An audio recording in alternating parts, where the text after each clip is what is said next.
we have Jim McNamara now on the call as well. Looks like he's in the shop of Energy Services over there on Short Street in San Luis Obispo. So we will let Jim give us a tour of his facility and tell us about Energy Services. Hi, Jim. Hopefully you all can see me. My name is Jim McNamara. I'm the Director of Energy Services. I've been in this position for about 30 years at Capslo. We offer a variety of services, everything from utility payment assistance to home weatherization and home repairs, handicap access improvements, installation of furnaces and water heaters. I'm standing out here in our warehouse on Short Street, and this is where our crews arrive every morning and show up and get their schedules and roll out to work. It's just a shop full of heater parts and water heater parts, weatherization materials, tools and equipment that we use. So we do work under contract with PG&E, with the state of California. It's actually federal funding through the state of California with the LIHEAP program. And then we have home repair programs through the Area Agency on Aging and with CDBG funding in several different districts that fund us with CDBG funds. So I'll start out first by talking about utility assistance. We provide a once-a-year payment assistance for people who get behind on their gas or electric or even their propane bills. And right now, everything's changed, of course, with COVID. We do not have people come into our office at all. The application process is all done electronically by email. People can download our application from the website, and we receive all their documents that way. And we still get some applications through the mail. And I'll walk around to the front of the building so you can see we actually have a drop box on the front of our building for people who still like to come in. We just don't let them inside the building. And so with that program, you can qualify for payments towards your gas, electric, or propane bill. And the payments are usually around $250 to $300. We do have some additional funding we got with the recent CARES Act that was approved by Congress a couple of months ago. And so that funding is intended to supplement what we already do to help people with their bills, but we're targeting that at folks who are unemployed or otherwise had their household income impacted by COVID-19. And so it's a pretty simple process to apply. We do have to collect a lot of information, but once that's done, then we go ahead and make a pledge on your behalf toward whichever account that we're going to help you with. And in emergency cases, we can spend as much as $1,000 towards a utility bill. And now with COVID-19, we're starting to see a lot more bills in the higher range, in part because people are not being disconnected by PG&E or the gas company. They're not going to shut you off. So, you know, in a lot of cases, people are just letting those bills accumulate, and they're coming to us when they owe, you know, $800,000, $900,000 or even more. So anyway, that's utility assistance. We have weatherization programs that we operate where we do things like door weather stripping, water saving devices, caulking, fixing broken windows, broken glass, replacing doors. We perform a carbon monoxide test on every house. If any of you have ever had the gas company come out to your home and they wave around a device when they turn on your heater or your oven, we use that same equipment. Our crews carry that equipment and we'll test for carbon monoxide. We're going to be sealing up the house as best we can, so we want to make sure we're not going to seal people up with something dangerous like carbon monoxide. And then we'll install a CO alarm and smoke alarms as well for kind of longer term protection for that. We also, in the process of doing that testing, we find a lot of people with faulty furnaces or water heaters, or people just contact us because their heater stopped working or their water heater is leaking. So we can use those same funds to go in and replace the furnace or replace the water heater. at no cost. This is all at no cost for people who are going to qualify based on their income. Does anybody have any questions yet? Yes, this is Dee Lamone. Is there an income limit, or amount that a family could get help? Like with you saying with the furnace, it seems like there's a lot of money. If you go into a house, you find that this is wrong and this is wrong. Is there a certain limit that they can ask for that services to be? Give it Well, to them? there are limits on what we can spend for each each type of repair, but theoretically, if somebody came to us and we found a water heater that had to be replaced and a furnace, and we needed to weatherize the whole house, we would have enough funding to do that. Okay, because I just know that we have a student that had gotten some help from you with an energy bill, but I think they're struggling with the water heater. And so I'm working with them right now and trying to find some resources for them. And I've asked them about your services, and they said that they've already gotten help from you, and they didn't know if there was more so. But I'm encouraging her and want to advocate with her to reach out to you guys. Okay. Is she a homeowner or a renter? She's a renter, Ah. but she said she knows the landlord, and she could get the landlord's elderly and doesn't have the funds to pay for the water heater. She's trying to work something out. Okay. Yeah. So typically, if you're a renter, we'll just refer you back to the owner. Yeah. But this case would be like an exception that we would make. Okay. We're not going to go into a large Yeah. apartment complex where it's a business of theirs, right? To rent the properties out. And so they're legally obligated to provide heat and hot water. But there are a lot of people who are homeowners or own even a rental property that are not well off. And so, yeah, if that person's elderly and otherwise low income, we could certainly look into that and take care of that client. Good. I'll be in touch with you then. Okay, great. Look at that, Dee. Check. So we also have a senior home repair program that's for people who are 60 and older. That's the only eligibility criteria. You just have to be 60. We obviously target that at low income seniors. And that program does minor home repairs, typically a repair that can be done in, say, 3 to 4 hours. We do a lot of things like grab bars. Probably 60% of the money goes to replacing grab bars. But we do a lot of other things, fixing handrails outside of homes, fixing stairs that are loose, sometimes minor electrical, minor plumbing, replacing toilets, replacing sink faucets that are in bad shape. But again, it's typically minor repairs that can be done usually in 3 to 4 hours. And there is a cap of $250 on materials. But that is a program where we do accept donations from our clients. And so those donations allow us to go over that $250 maximum for the program. Then we have a new program also funded through the Area Agency on Aging. It's a fall prevention grant.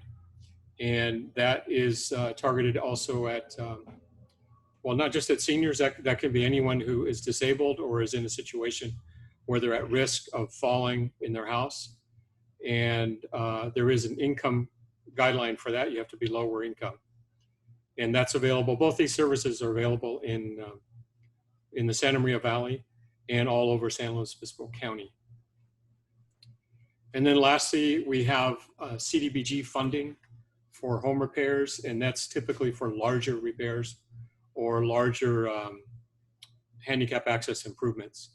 We do things like wheelchair ramps, wheelchair lifts, even in some cases reconfiguring bathrooms to make them accessible, or we'll go in and take everything out of the bathroom, the tub, sink, and toilet, and put stuff back in a different order and configuration, so now it's accessible for the person in the house. So, and in a lot of cases, we'll also widen the doorway. We'll put in grab bars all over the place wherever it's needed.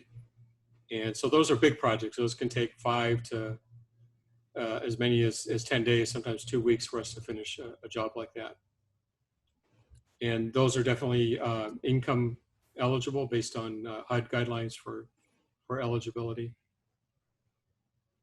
And that's some of those repairs we'll also do for renters because the landlord is not necessarily obligated to make a house accessible to a tenant. So we have done some rental cases where we've, say, removed a bathtub and put in an accessible shower for somebody. And then lastly, we have our newest, well, one of our newest contracts and potentially biggest is our 3C REN. It's our Tri-County Regional Energy Network. And that's part of an agreement that's between San Luis Obispo, Santa Barbara, and Ventura counties. It includes a lot of the basic energy measures that we already do, like door weather stripping, LED lighting, LED bulbs, low flow shower heads. But that one also has a co-payment portion where people can purchase some of the larger ticket items like energy upgrades, like to a, say, an electric heat pump water heater, Energy Star refrigerator, and or an instantaneous or demand hot water heater. And so that is, it's a little different for us. We've never had a program that has co-payments like that, where the program pays, say, $500 or $1,000, and then the client pays the balance. And so we're trying to target it at kind of the next level, just slightly above our low income clients, and also at multifamily property owners. So we're doing a project coming up with People's Self-Help Housing in Santa Maria and Guadalupe, where we're going to go in and replace 197 gas water heaters with new electric heat pump water heaters. And People's is going to pay their portion of it, and then the program will pay $1,000 towards each water heater. And we get to do all that work. So that's it's new technology for us. It's actually called a hybrid electric heat pump water heater. We've never put one in, but we will know a lot about them shortly because we're going to do 197 of those between now and probably February or March of next year. So that's energy, utility assistance, home repairs, weatherization, and big appliance replacements, water heaters, furnaces, and also on a much lower level, we do refrigerators, dishwashers, and washers and dryers. We have kind of limited funding for that too. Jim, can you go over the areas that you serve? You're still up in Monterey County, correct? Yes, so we still are providing PG&E weatherization services in Monterey and Santa Cruz County. We have an office in Salinas, and we have staff that report there every day and roll out just like they do here on a schedule. And the majority of that work is really just in the Salinas area, but we do travel up into Santa Cruz County, Watsonville, Santa Cruz, and then further south in Monterey County, like King City, Greenfield, all the little towns on the way up between King City and Salinas. So that's PG&E, that's north. And then going southward, we have home repairs and CDBG in Santa Maria and the Santa Maria Valley. And then we have this new 3C REN program, which will eventually take us further south into all of Santa Barbara County and Ventura County. So Jim, how did getting your flu shots for your crew go this morning at 7:30? Went great. Everybody got their shots. We did it right out here in the warehouse, and we appreciate that. Our guys go into a lot of homes, sometimes 4 or 5 homes in a day. And of course, with COVID or the flu, we don't want our people to get sick, obviously, and we don't want to be spreading around a flu or COVID at all, especially to clients of ours that are vulnerable. So yeah, it went well. Thanks. Got my shot. I'm still a little bit sore in the shoulder. Keep it moving. Yep. So Jim, you mentioned COVID, and you said, you don't have clients that come into your office anymore, but and I know that you guys are very careful. Do you want to talk about how that changed how the guys operate out in the field, and what you're doing to make sure that you don't impact our vulnerable population? Sure. Well, when COVID first hit, we stopped work altogether. We were able to repurpose all of our field staff to go work for the facilities department, primarily doing maintenance work at the different centers around the county. In the meantime, we worked on developing procedures for safety of our clients and safety of our staff. And after consulting with a lot of different sources, from Cal OSHA to the CDC and different contractor associations, we've put together our own set of procedures. Our crews all carry spray disinfectant wipes. They wear gloves and masks and booties before they enter each house. They switch out those booties and gloves as soon as they leave a job and before they go to another client's home. We no longer have any close interaction with clients. We keep minimum 6 feet distancing. We'll even ask people to wear a mask while we're in their home. That doesn't always go well, but we do make that request. And we do keep our distance. We don't have the client sign any paperwork. And when we arrive at the house, we ask if anyone is sick, if anyone's been exposed to anybody who has COVID or any flu-like symptoms. And if they say yes to those questions, then we'll just reschedule the appointment for another time. And if they say no, of course, then we'll go in. We'll ask them to keep their distance, and our guys will be suited up with all the protective gear that I've described. And even with that line of questioning and the gear, we had a case 2 weeks ago where the client said everybody's fine. Our guys went into the house and there's a bedroom with the door closed, and they said, well, we need to get into that room. And the client said, oh no, that's my daughter's in there. She's in isolation because she was exposed to COVID-19. So our guys turned around and left the house immediately. They hadn't touched anything.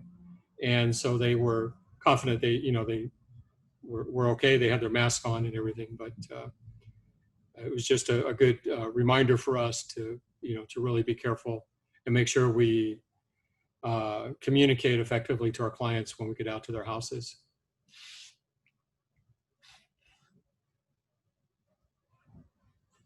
Great, thanks. Does anybody have any questions for Jim? I know you're all set up to kind of walk around. I don't know if anybody wants to kind of see the actual building itself, kind of at the inside of the warehouse. Anybody interested in that? Dee, you're shaking your I would head. love that. Okay, so Jim, we have a few minutes if you wouldn't mind. Yes, yes. Sure, I'm gonna Thank pick it you. up Thank and I'll you. be walking around right now. So hopefully you can still hear me, and let me know if I'm going too fast. You're doing good.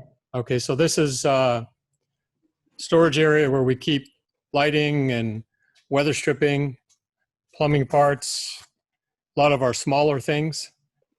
Weather stripping back there in the corner. We install these shower heads with a thermostatic valve on them that helps keep the water at a constant temperature. This is some LED lighting that we use. And the rest of the warehouse is mostly for big things. You can see a water heater. That's actually a water heater we removed from a house. And that's our giant roll-up door. So I'm going to walk to the front of the building so you can see the building and maybe see a few of our employees working.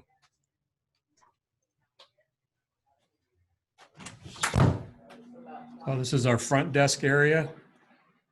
There's Andrew and Jamie having an important conversation. You guys will note that there's now plexiglass in front of most of our offices that have a reception area now have plexiglass in front of it. I'm backing out. So hopefully we still have connection. This is the front of the building. We're in the airport flight path, so you can hear the planes going by. But this is our building. It's all locked up, and we have our drop boxes there, front door with all of our signage, our COVID signage. And then as you walk in, as Marcy pointed out, we have our plexiglass divider here. Excuse me. Let me get through here. Where's We the have building hallway here. located? Behind Trader Joe's. Okay. Oh, This is our utility assistant central office. That's Becky Rico. Hi, Becky. Hello. Becky's been with us 15 years. wow. Little bit of a time. Then down over here is where we do all of our scheduling. That's Diana on the phone. And Caroline is away, but this is our downstairs office. Jim, did you have to rearrange those offices for COVID? We did move desks around, and you can see a plexiglass divider that we put in. We used to have 4 workstations here, now it's just 3. And outside of that, it's pretty much the same. And just the front area is definitely different with that plexiglass. I won't go upstairs because I'm afraid I might trip. Then you would see a crazy video of me falling down the stairs, but I'm back out here in the warehouse. As you guys can see, it's a very small, it's kind of a side-by-side. The office was one warehouse, and then next door is where they store the items. So it's not very large.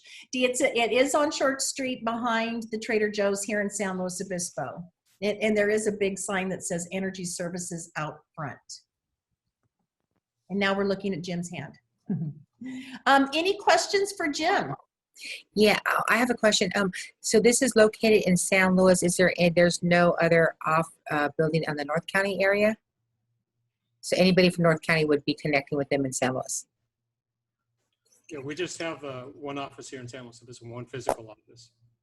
But for most of our our services, really for all of our services now, clients do not have to come here at all.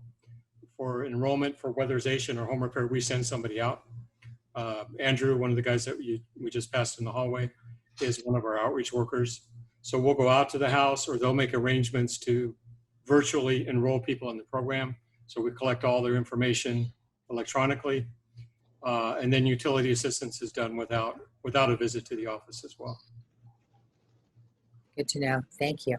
So if they just go to our website, they're able to download and fill out the forms there.